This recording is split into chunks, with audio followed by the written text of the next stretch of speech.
¿Dónde están los 5 millones de dólares que me robaste? Gloria tendrá que encontrar el dinero. Su vida y la de su hijo dependen de ello. Hay que acorralar a la viuda. ¡Tengo mucho miedo, mamá! El peor de los caminos será el único posible. A mí no me importa ir a la cárcel con tal de salvar a mi hijo. En la nueva superserie de Telemundo, Esta mujer es clave. Esa es la cacería. La Jefa. Martes 18 de febrero a las 10:09 Centro por Telemundo.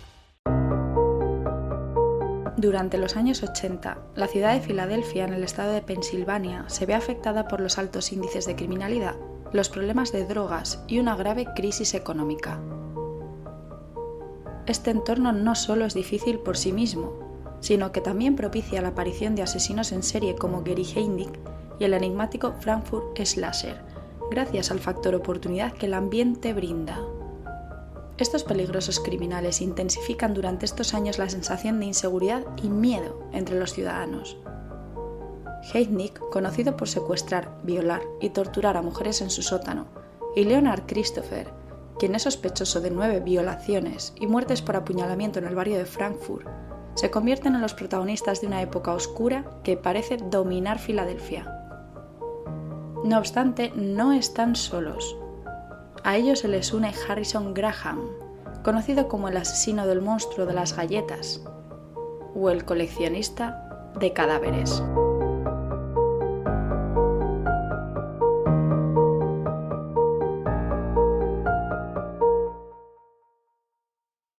Bienvenidos a Criminología en Serie. Mi nombre es Alejandra Lavín y antes de comenzar recordaros que este es el penúltimo capítulo de la temporada para el público general y el antepenúltimo para los fans.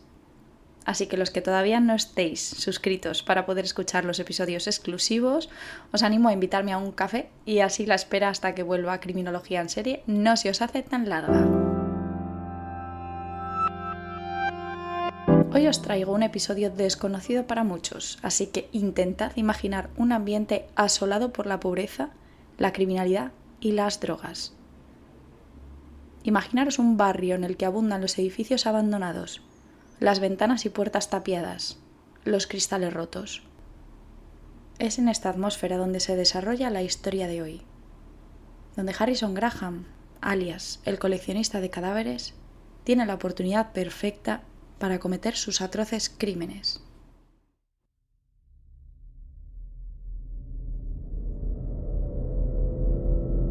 Harrison Frank Graham nace el 9 de septiembre de 1959 en Filadelfia, Pensilvania.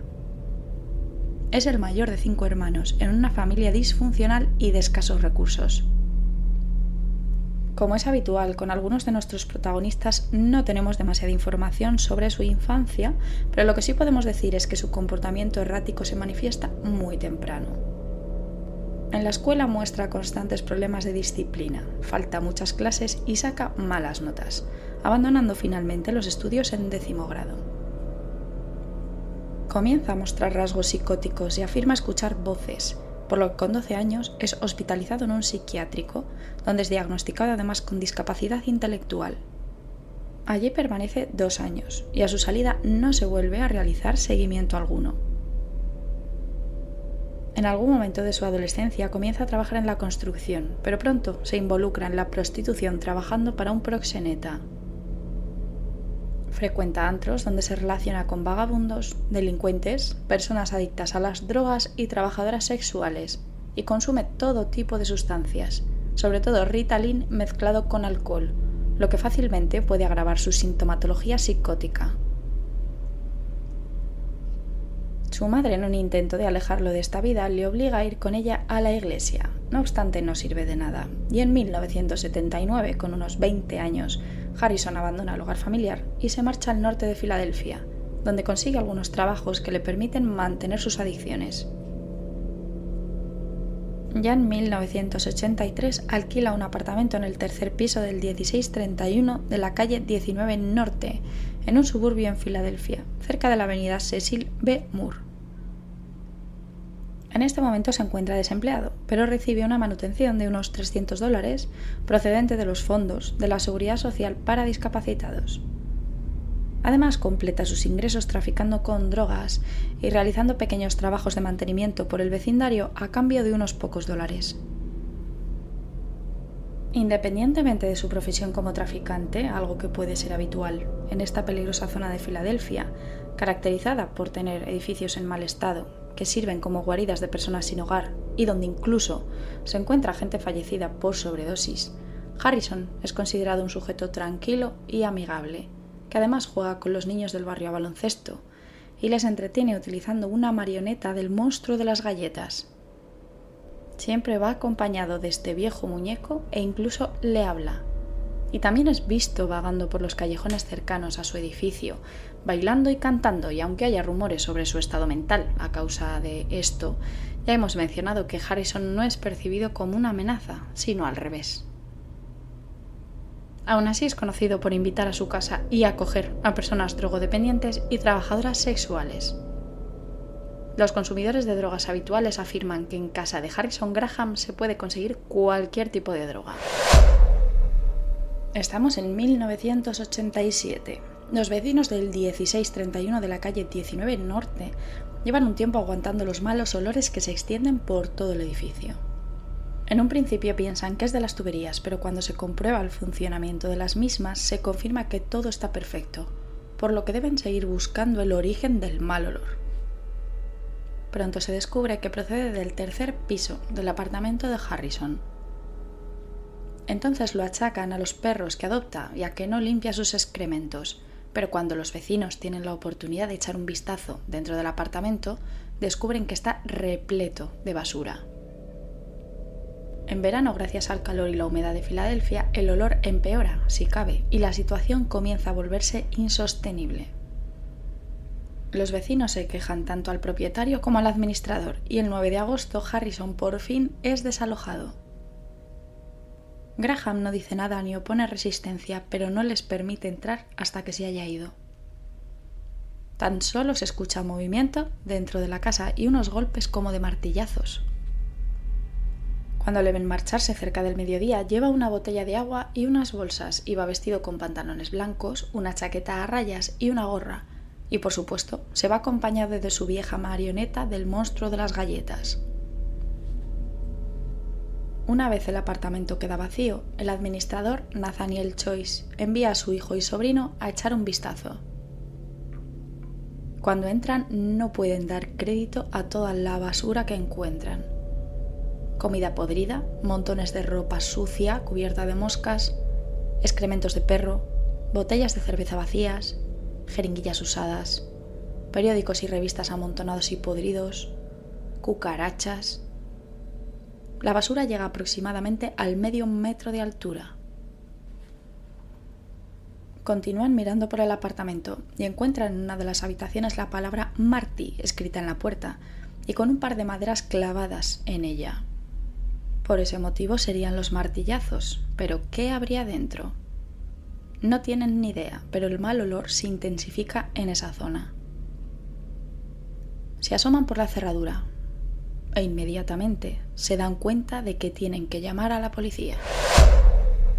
El primero en llegar al lugar es el oficial Pete Scalatino. Recorre la vivienda, al igual que lo han hecho los administradores, y observa que en la pared de la cocina hay un dibujo de una mujer desnuda y una mancha de sangre seca con marcas de 2 dedos. Cuando llega al cuarto cerrado por las tablas, hace lo mismo que los administradores, mira a través de la cerradura y ve lo que parece unas piernas sobre la cama. Llama, pero no contesta nadie. Minutos más tarde llega a la escena Charles Johnson, investigador de la oficina del médico forense, quien junto con el oficial Scalatino quita las tablas de madera para entrar a la habitación. Ante el insoportable olor y a que ambos se temen lo peor, se ponen mascarillas antes de entrar.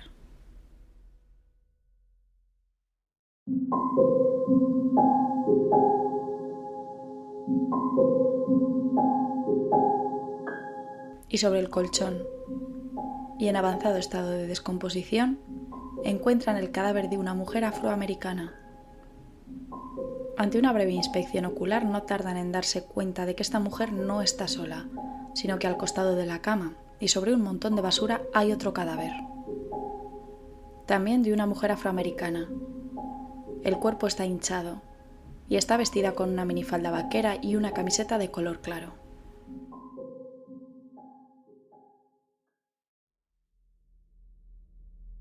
Inmediatamente acordonan la zona y solicitan refuerzos y una orden de detención contra Harrison Graham, que en este momento se desconoce dónde se encuentra. Cuando comienzan a registrar el resto de la casa, la poca iluminación debido a la ausencia de electricidad, ya que la mayoría de las ventanas han sido tapiadas, dificulta la tarea. Además, las pequeñas habitaciones, como ya hemos dicho, están repletas de basura, muebles viejos y escombros.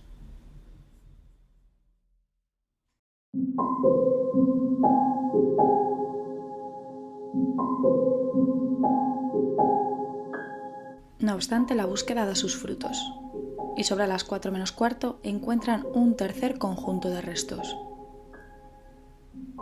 Están envueltos en 2 sábanas y enterrados bajo trapos y otros escombros, y debajo del segundo cadáver encontrado. Tan solo es un esqueleto, pero se pueden identificar jirones de ropa que podrían ayudar en su identificación.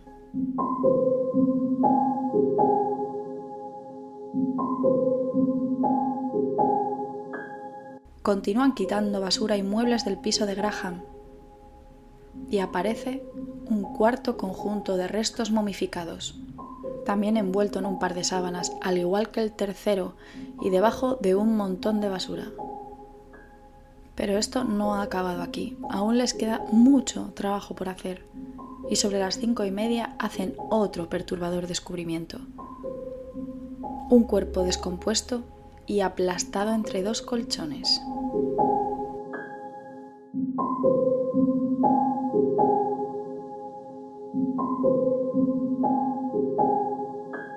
Continúan otras 2 horas más, y en un armario aparece otro conjunto de restos envuelto en una lona y atado con un cable eléctrico blanco.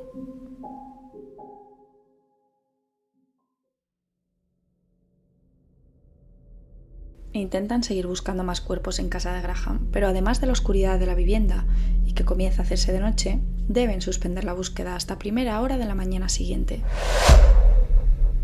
La mañana del 10 de agosto comienzan a buscar por el resto del edificio, ya que algunas viviendas están deshabitadas y se sospecha que puede haber más cadáveres escondidos.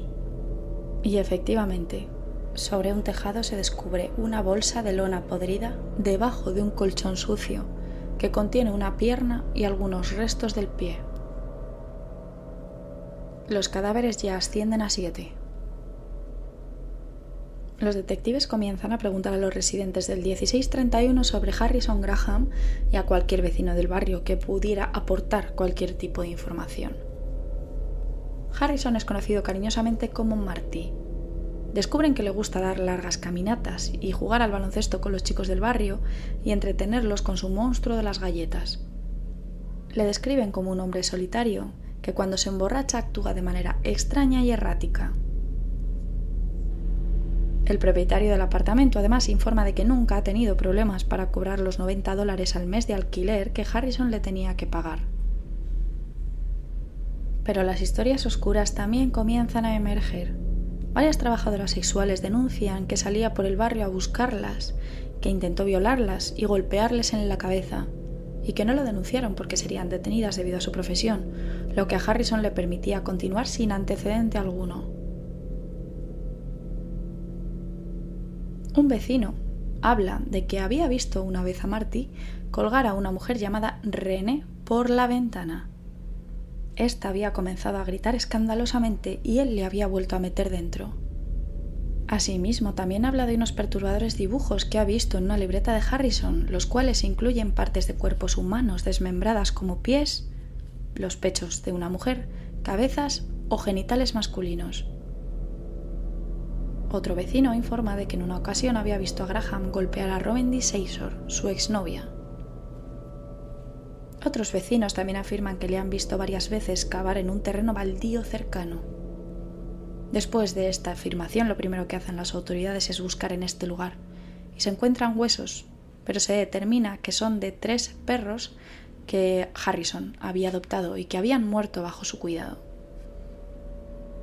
Se difunde su foto entre los departamentos de policía y también se publica en el periódico con intención de obtener la ayuda ciudadana. Se le describe como un hombre joven, afroamericano, fornido de complexión promedio pero de grandes brazos y manos y de aproximadamente 1,82 m de altura. Ya el 11 de agosto se determina que las 2 primeras mujeres encontradas, las fallecidas más recientemente, han muerto por estrangulamiento en los 10 últimos días. Son 2 mujeres afroamericanas de entre 20 y 30 años. Con los demás conjuntos se debe llevar a cabo un examen más minucioso debido al estado de esqueletización que implicará el trabajo de un antropólogo forense. Los 4 conjuntos de restos también pertenecen a mujeres afroamericanas. Con respecto al cuarto conjunto, determinan que su muerte fue también por estrangulamiento debido a la rotura del hueso hioides. De los otros 3, poco más se puede decir, salvo que 2 de ellas tenían en torno a los 20 años, pero resulta imposible determinar la causa de la muerte de ninguna. Mientras, la policía sigue buscando y se informa de numerosos avistamientos de Harrison. En la iglesia con la misma ropa con la que había huido, en un comedor social o en un autobús, pero continúan sin atraparlo. El edificio de los horrores se desaloja, además de por la investigación en curso por varias infracciones de las normas. El Departamento de Salud y Servicios Humanos da a los vecinos un refugio temporal. Mientras, en el apartamento se encuentra un anillo y 3 aretes que pueden ayudar a identificar a las víctimas. 2 de ellos, uno en forma de corazón, están al lado de la tercera víctima encontrada, mientras que el anillo y el tercer arete pertenecen a otro conjunto. Los periódicos difunden esta información con la poca ropa encontrada para intentar identificar a las mujeres con la ayuda de posibles familiares o conocidos. Y gracias a ello se identifica a Mary Jeter Mathis, una mujer de 36 años y madre de 5 hijos. Al ser una zona tan marginal de Filadelfia y existir tantos edificios abandonados, se amplía la búsqueda y el 15 de agosto los oficiales encuentran debajo de unos escombros un torso y un cráneo, envueltos en una manta de color marrón y atados con un cable en el sótano de un edificio abandonado. Este está a 3 puertas del de Graham. Inmediatamente es asociado al caso, debido a que la forma de cubrirlo es similar al encontrado en el armario en casa de Harrison. Ahora solo falta determinar si es parte del mismo cadáver incompleto encontrado en el tejado o si es una octava víctima de Graham. La familia de Harrison colabora desde un principio, aunque no creen que haya sido capaz de hacer algo así. De hecho, su hermano dice que no puede haber dormido con cadáveres, ya que fue incapaz de ir al funeral de su abuela porque le daba miedo. Afirman no haberle visto en semanas y Lillian Graham, su madre, dicen no quererlo en casa por su hábito con las drogas. Aún así hacen un llamamiento público para que se entregue, y el día 17 Lillian llama a la policía, diciendo que su hijo le había llamado, pidiéndole comida y ella le había convencido para que se entregase. Entonces lleva a los agentes hasta un callejón al norte de Filadelfia, donde Harrison está esperando. Es detenido sin resistencia. En un principio dice que no ha matado a nadie y que los cadáveres estaban en su apartamento cuando él llegó en 1983. Después afirma que solo ha matado a 2 mujeres para al final admitir que ha estrangulado a 7, estando ellas bajo la influencia de las drogas. Harrison reconoce que van a su apartamento, se drogan, mantienen relaciones con él y que al día siguiente aparecen muertas en su cama. Dice no saber en qué momento las estrangula ni puede explicar sus motivaciones. Muestra un comportamiento infantil y pide que no le quiten la marioneta del monstruo de las galletas. Afirma también que había empezado a asesinar en enero de ese mismo año, no obstante, debido al estado de algunos de los restos, eso se pone en duda. Se muestra arrepentido y colabora con la investigación, dando incluso la identificación de 5 de las mujeres. Una de ellas es su exnovia de 29 años, Robin DeShazer, de quien se sospecha que es la primera víctima. Parte de sus restos aparecieron en un tejado y la otra parte en el sótano de un edificio cercano. Es la última víctima encontrada. Robin es identificada mediante sus registros dentales por un odontólogo forense. Otra de ellas es Mary Jeter Mathis, de 36 años, quien hemos dicho que es identificada gracias al anillo y a los aretes. Identifica también a Cynthia Brooks, de 28 años, a Barbara Mahoney, de 22, y a Patricia Franklin, de 24. De las otras dos mujeres dicen no saber quiénes son, ya que las atrajo al apartamento y no las conocía previamente. Una de estas mujeres desconocidas para Graham es Sandra Garvin, de 33 años, reportada como desaparecida por una amiga suya, quien afirma que había vivido en el edificio y llevaba desaparecida varios meses. En este momento solo queda una mujer por identificar. Su cráneo es entregado al escultor forense Frank Bender, quien realiza un busto a partir de él. Bender lleva trabajando con las autoridades desde 1976 para identificar víctimas. El cráneo lleva la etiqueta de la morgue número 3760 y pertenece a la tercera víctima descubierta en el apartamento. Bender había comenzado a trabajar en este campo cuando le invitaron a la morgue para estudiar la anatomía humana. Allí vio a una mujer en avanzado estado de descomposición sin identificar, con 3 disparos en la cabeza. Estaba etiquetada como número 5233. Bender afirmó que podría ponerle cara y realizó una escultura con su cráneo, obteniendo un resultado tan bueno que logró identificar a la mujer y además atrapar a su asesino. En el caso que nos ocupa y gracias a Bender, la víctima resulta ser afroamericana, de 1,70 m de altura, delgada, de entre 20 y 30 años, con la cara alargada, mentón puntiagudo y una nariz asimétrica. Una pareja había denunciado que su hija Valerie llevaba unos meses desaparecida. Saben que conocía a Graham y su descripción coincide con la escultura. Les muestran fotografías, pero no están del todo convencidos. No obstante, otros conocidos afirman que es ella, asegurando además que los aretes encontrados le pertenecían. A partir del historial médico de Valerie y una radiografía del tórax anterior que muestra una extraña característica de una costilla, se confirmaría su identidad el 26 de enero de 1988.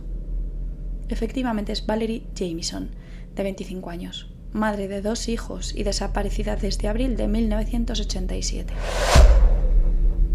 En cuanto al primer crimen de Harrison, debemos viajar a 1986. Afirma que está con su novia Robin y que tras drogarse y mantener relaciones, ambos se duermen.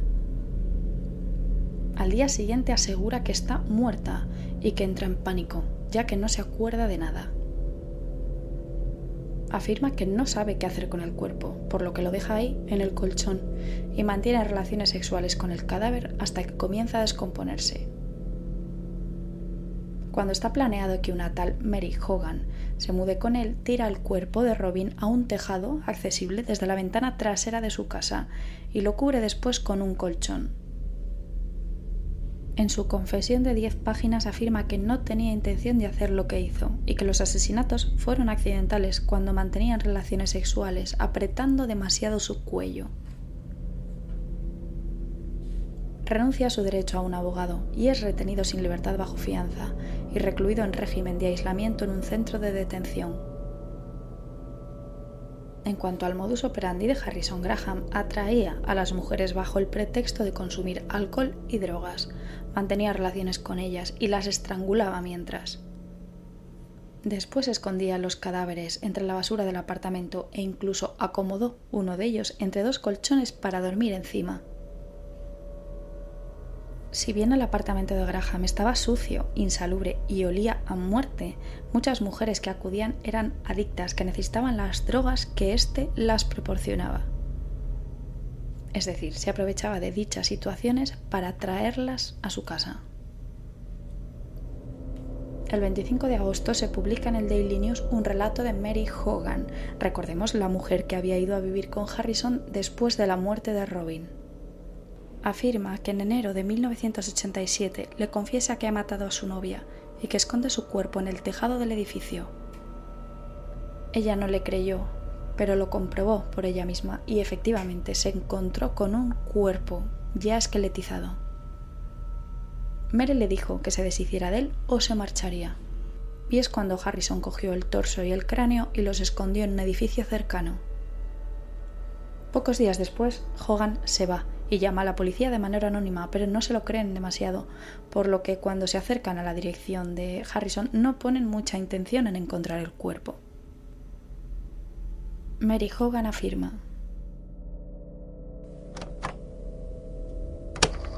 tengo pesadillas y no puedo dormir. Es como si sus manos estuvieran alrededor de mi garganta y la vida se me escapara. Tras su detención, Harrison es examinado por varios especialistas en salud mental. Uno de ellos determina que tiene un coeficiente de apenas 63 y que el abuso de alcohol y drogas le había afectado a su salud mental en el momento de los crímenes.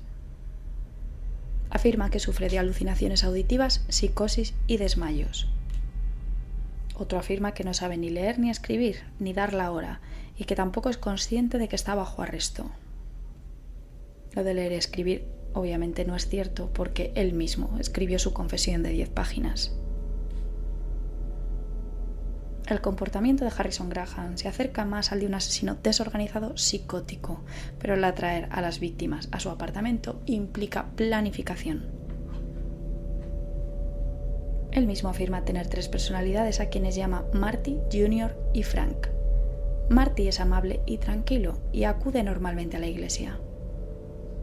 Junior es un niño que se relaciona con los demás chicos del barrio y que lleva su marioneta del monstruo de las galletas a todas partes, con la cual también duerme.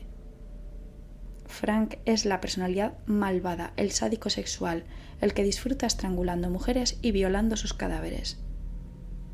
También es quien realiza los dibujos de cuerpos descuartizados en su libreta.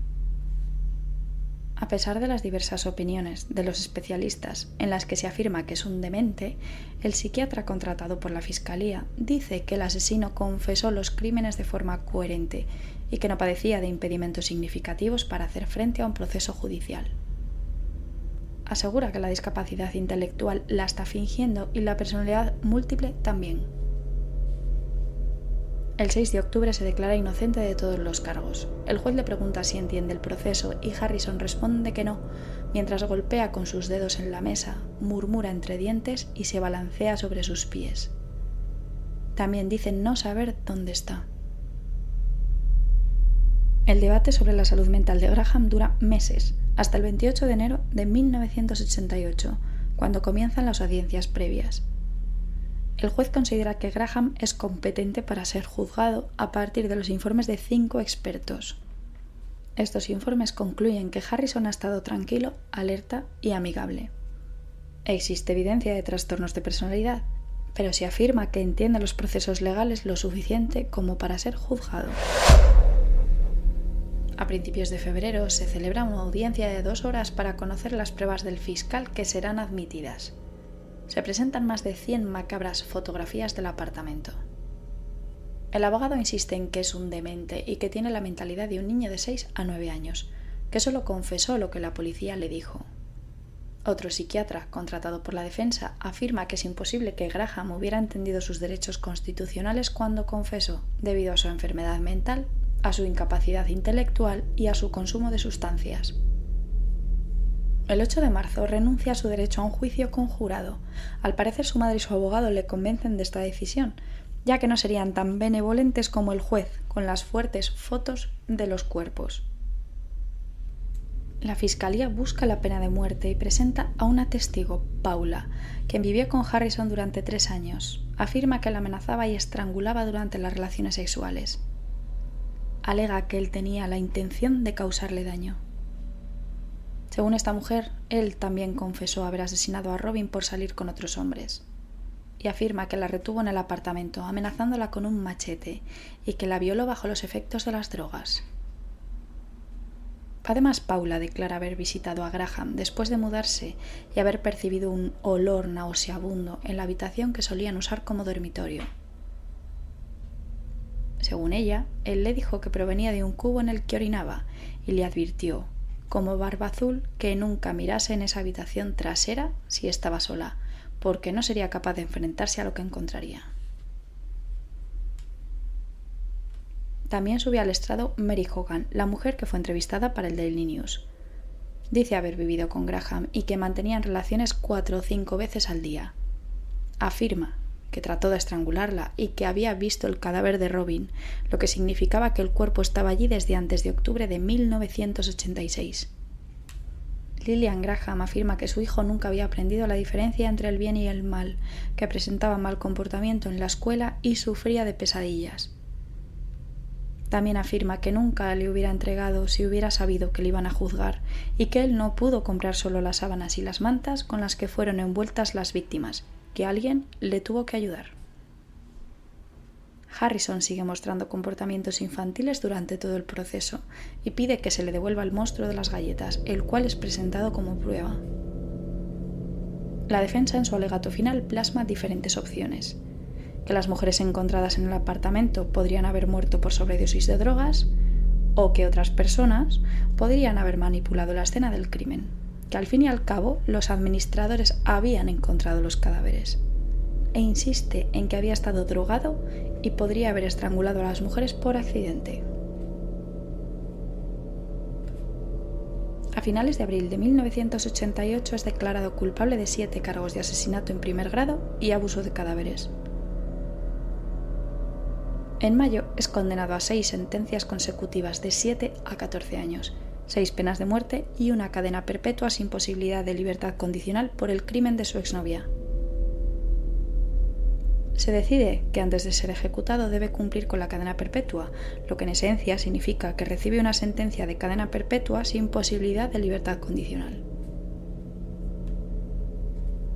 En la prisión de Pittsburgh es un preso modelo y se ordena como sacerdote, pero en 1994 la Corte Suprema revisa su caso y la sentencia es calificada de ilegal. Se reabre su causa y se ordena llevar a cabo la ejecución el 7 de diciembre de ese mismo año. No obstante, esto no acaba aquí y es aplazada hasta 2002, cuando la misma Corte prohíbe la ejecución de reos con discapacidad intelectual y con un coeficiente por debajo de los 70. Finalmente, el 20 de diciembre de 2003 es declarado incompetente para ser ejecutado y sus penas de muerte son conmutadas por cadenas perpetuas sin posibilidad de libertad condicional. A día de hoy sigue con vida en la prisión de Coal Township, en Pensilvania.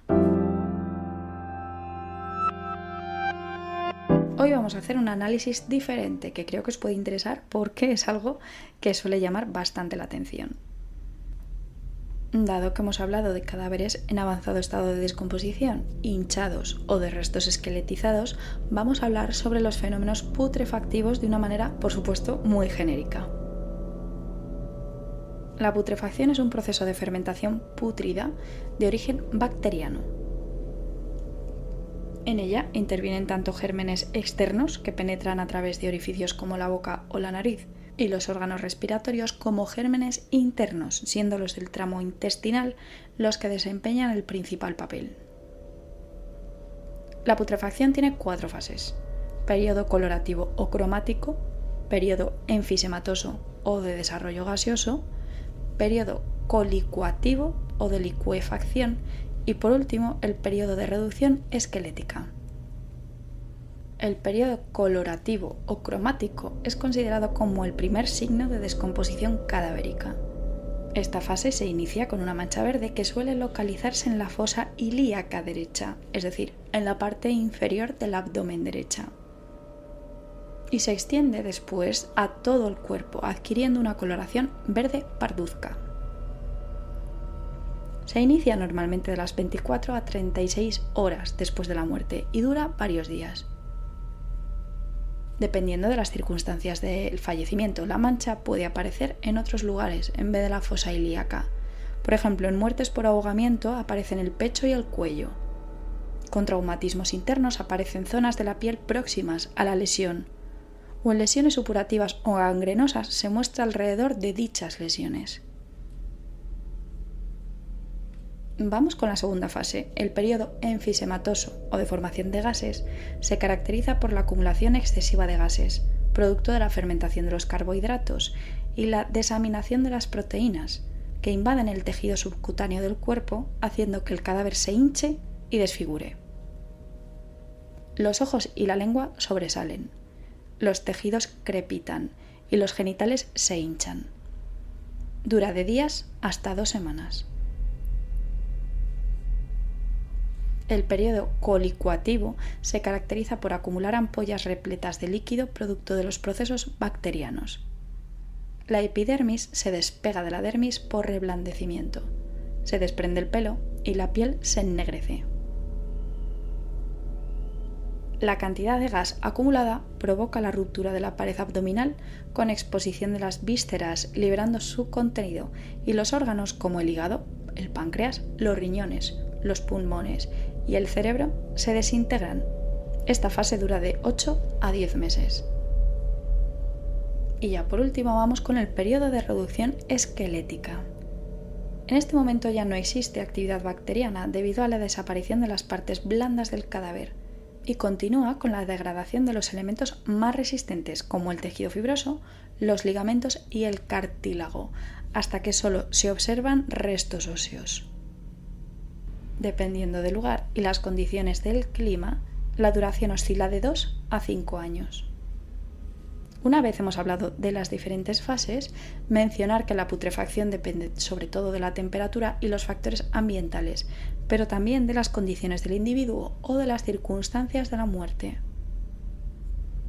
En cuanto a los factores individuales, un individuo obeso se descompone antes que un individuo delgado, al igual que los niños. Por otra parte, en igualdad de condiciones de temperatura y en el mismo lugar, una semana de putrefacción al aire equivale a 2 en el agua y 8 en tierra. En cuanto a las circunstancias de la muerte, la putrefacción es más precoz e intensa, con heridas graves, contusiones extensas, enfermedades sépticas, muertes tras una lenta agonía o en asfixia o insolación, entre otras. Por último, la putrefacción se retrasa con grandes hemorragias, ante una intoxicación por monóxido de carbono, deshidratación intensa, tratamiento con antibióticos o con miembros separados del cuerpo. Si estáis interesados en descubrir lo opuesto, es decir, en fenómenos conservadores naturales, os dejo un enlace hacia mi página en la sinopsis del episodio, donde hablo de ello.